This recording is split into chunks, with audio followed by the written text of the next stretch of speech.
सनातन भक्त रघुनाथ बाबा পাল ভক্ত দাসর ঘোরা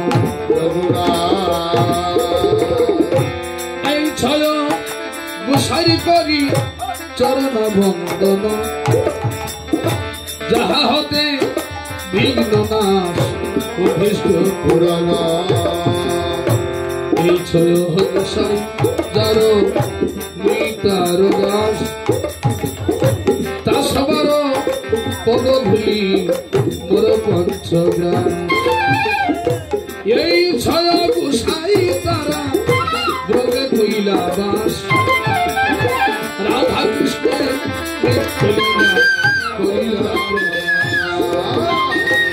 এই ছয় গোসাই তারা করুণার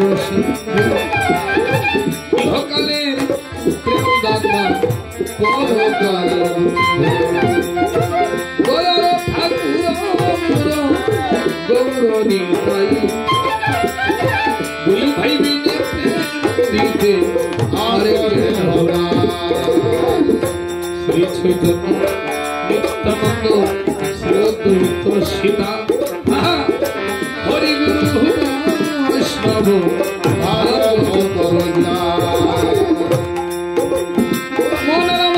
সবাই বাহু দিলে হরি বল হরি বল হরি বল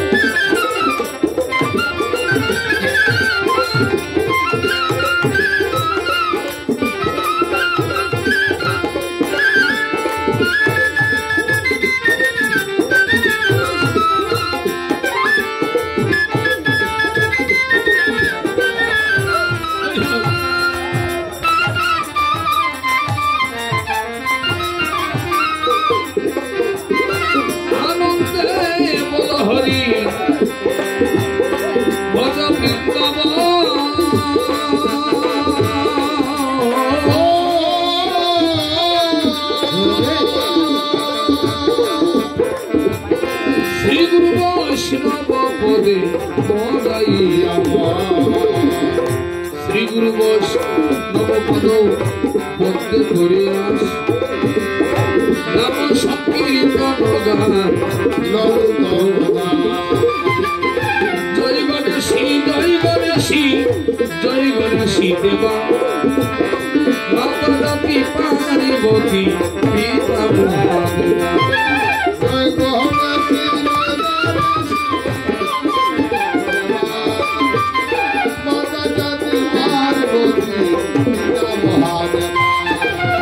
জয় গণেশী জয় গণেশী দেবা মাতা জাতি পার্বতী পিতা মহাদেবা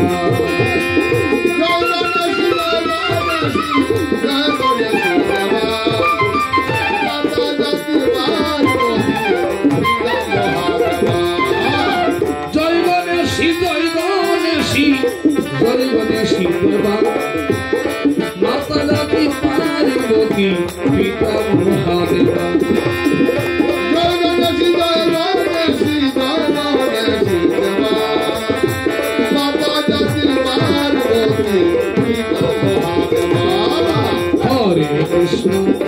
हरे कृष्ण कृष्ण कृष्ण हरे हरे हरे राम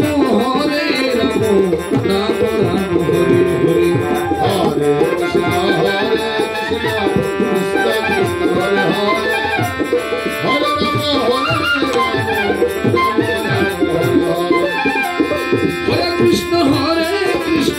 कृष्ण कृष्ण हरे हरे हरे राम हरे कृष्ण कृष्ण कृष्ण हरे हरे हरे राम राम राम राम हरे हरे हरे कृष्ण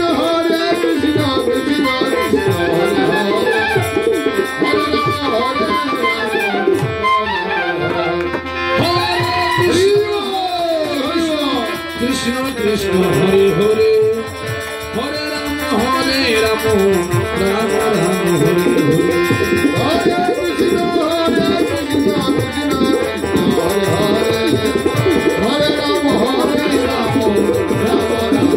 हरे हरे हरे राम हरे कृष्ण कृष्ण कृष्ण हरे हरे हरे राम राम राम हरे हरे